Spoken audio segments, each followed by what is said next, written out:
Hello students, chapter 9, some applications of trigonometry, question number 14, important question है, इसको हम करने जा रहे हैं। इससे पहले के जो क्वेश्चंस हैं आपके हमने सॉल्व करा दिए हैं, वीडियोस भी बना के अपलोड कर दिए।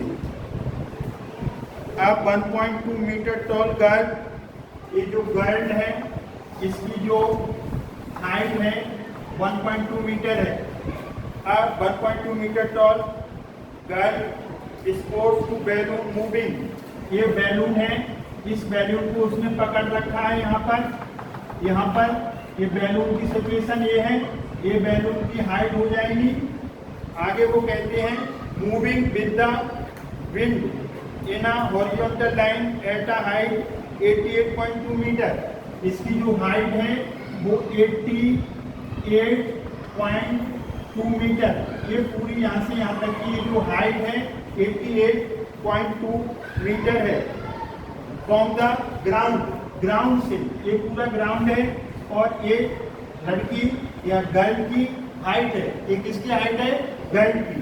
तो यहाँ पर इसने अपने बैलून को पकड़ रखा है, ये स्ट्रिंग धागा है, ये इसकी हाइट है बैलून की कितनी? ग्राउंड से 88.2 metre from the ground. The angle of elevation, उस समय एंगल ऑफ एलिवेशन आंख यहाँ पर है लड़की की, तो कितने का बन रहा है? 60 डिग्री का। कितने का बन रहा है? 60 डिग्री का बन रहा है। इंस्टेंट आफ्टर सम टाइम, कुछ समय के बाद, the angle of elevation to 30 degree, अब एंगल कितने का हो गया? 30 डिग्री की।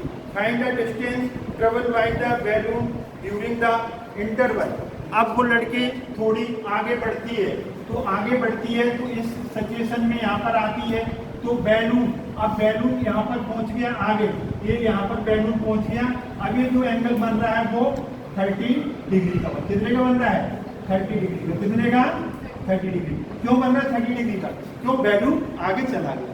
जब कोई चीज हमसे आगे जाती है तो वो हमें छोटी दिखाई देती है, इसका मतलब क्या है? हमारे आंख पर जो एलिवेशन एंगल बन रहा है वो क्या है? छोटा है। जब हम किसी यहाँ हेलीकॉप्टर को देखते हैं, हवाई जहाज को देखते हैं, जब पहले बड़ा दिखता है फिर छोटा दिखता है, क्यों? वो हमसे दूर जाता है। समझ में आ रहा है? कोई चीज हमसे दूर जाएगी तो एंगल एलिवेशन हमारे आंख पर बन रहा है वो कम होगा, इसलिए वो हमें छोटी दिखाई देगी। कोई पास में आ रही है या हम उसके पास में जा रहे हैं तो चीज बड़ी दिखाई देती है, क्यों? एंगल ऑफ एलिवेशन हमारे आंख पर बनता है वो बड़ा हो जाता है। Have you got it? ये समझ में आ गया? तो अब इसमें पहली सिचुएशन क्या थी?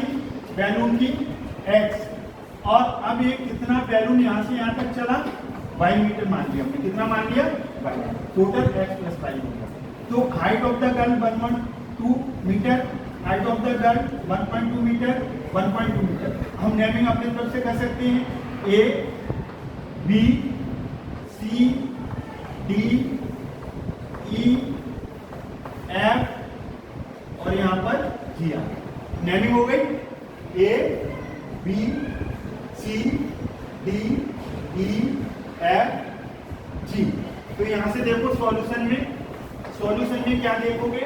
Height of the girl DC वही किसके इक्वल आएगा? FE के। वही किसके इक्वल आएगा? GA के। ये 1.2 मीटर होगी। क्यों होगी 1.2 मीटर? अपोजिट साइड से ऑफ रेक्टेंगल स्क्वायर कुछ भी मान लो, तो ये 1.2। Total height AB equal to कितनी है? वही आपकी कितनी आएगी? यहाँ पर भी इसका नाम देना पड़ेगा, इसका नाम H दे दो। क्या दे दो? H दे दो, इसका H नाम दे दो। तो यहाँ से देखो EH और AB और EH ये कितना है? 88.2 metre. Height of the balloon, ground से बैलून की हाइट कितनी है? 88.2 मीटर। तो ये भी बैलून है, सेम हाइट पर है, तो 88.2। समझ में आ गया? अब हम क्या कैलकुलेशन करेंगे? HF और BG, इसको कैलकुलेट करेंगे, हमें जरूरत पड़ेगी। ये पूरी हाइट कितनी है? 88.2 2 minus height of the girl 1.2 minus कर दो 87 मीटर, ये हमें जरूरत पड़ेगी।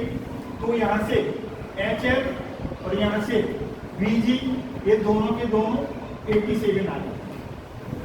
अब हम बारी बारी से यहाँ पर ट्रायंगल्स को उठाएंगे। Inner triangle, right angle triangle HFD, HFD लीजिए, इसमें लगाइए। HFD दिख रहा है कि नहीं दिख रहा है, बोलो। ये HFD है, H F और D, एंगल इसके साथ कितना बन रहा है 60 degree.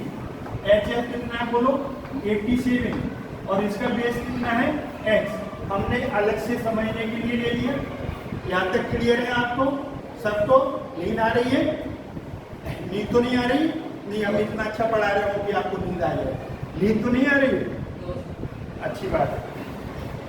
tan theta perpendicular upon base, perpendicular HF base DF, X हमें निकालना है तभी बाई निकलेगा, और परपेंडिकुलर दिया है इसलिए हमें लेना पड़ेगा बेस है।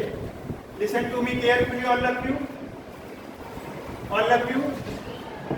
अच्छा लिसनर ही, गुड लिसनर ही गुड लर्नर होता है।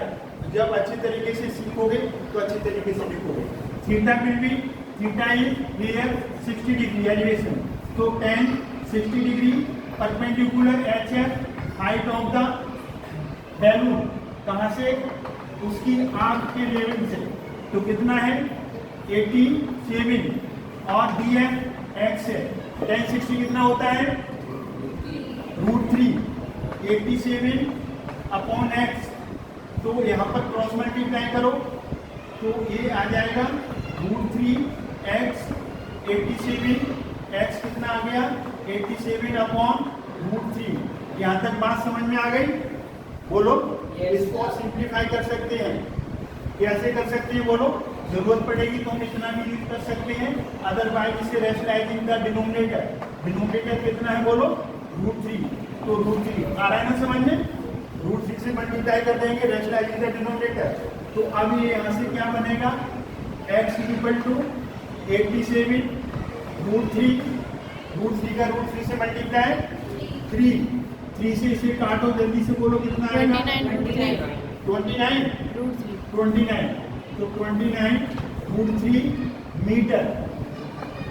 बॉक्स में बंद कर दो, हाईलाइट कर दो इसको, क्योंकि जरूरत पड़ने पर हम इसे यूज करेंगे। Have you got it? यहाँ तक क्लियर है सबको? कोई परेशानी? You can ask without any hesitation. Now we will consider again next right angle triangle BGD।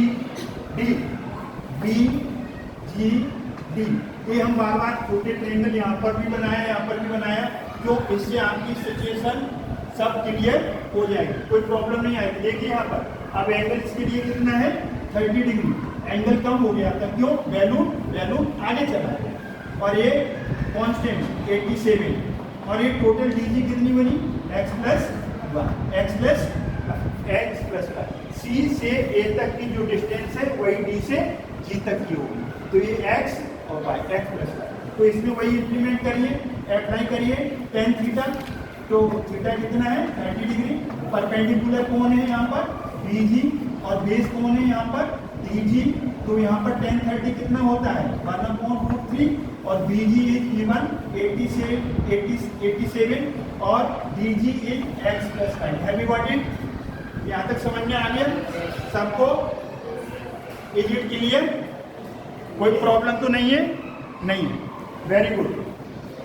Bye cross multiplication you will get here x plus y is equal to 87, but x is कितना है? x अभी निकाला, calculate करके कितना निकाला आपने? Put here x is equal to 29 √3 plus y is equal to 87।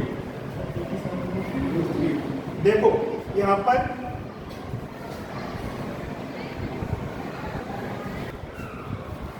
√3, यहाँ पर आपका जो मल्टीप्लाई करेंगे x प्लस 5, तो √3 का 87 से होगा, 87 √3, एक मिसिंग हो गया, ये मिस हो गया था हमसे, कोई बात की गलती होती है इंसान से, गलती को ठीक कर लेते हैं तो वो इंसान होता है, और गलती को ठीक नहीं करता वो मेहमान होता है।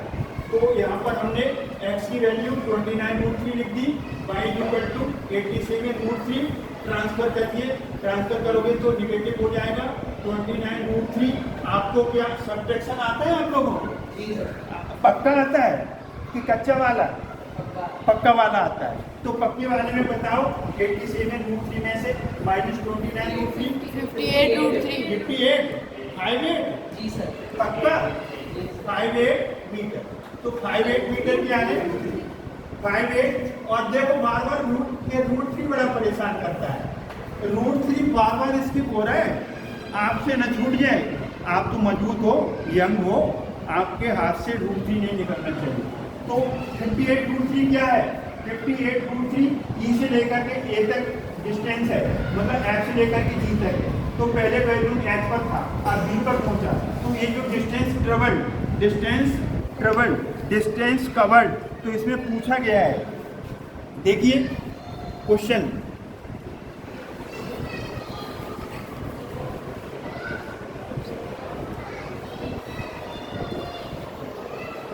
.2 meter tall girl sports a balloon moving with the wind in a horizontal line at a height कितनी है? 88.2 metre from the ground.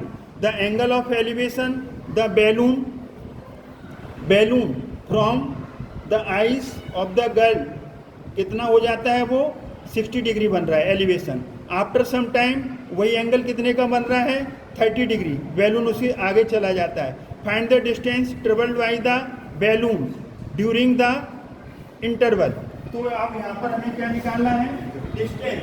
Therefore देखो जल्दी से, डिस्टेंस ट्रेवल्ड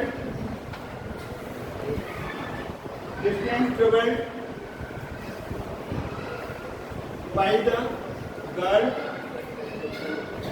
इक्वल टू कितनी आ गई? y इक्वल टू 58 है। यहाँ पर कौन चल रहा है? बैलून चल रहा है। तो बैलून चलेगा तो बैलून की हाइट डिस्टेंस आ जाएगी। तो ये बैलून है, वो कहाँ पर पहुंच गया? बी पर। इसकी हमें क्या निकालनी है? जल्दी बोलो।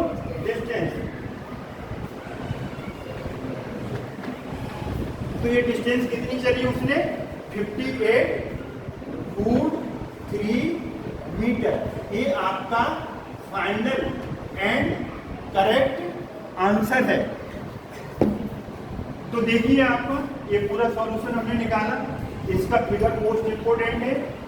पहले गर्ल यहाँ पर थी, आंख यहाँ पर है, बैलून यहाँ पर था, थोड़ी देर बाद बैलून यहाँ पर पहुंच गया और आगे। अब वो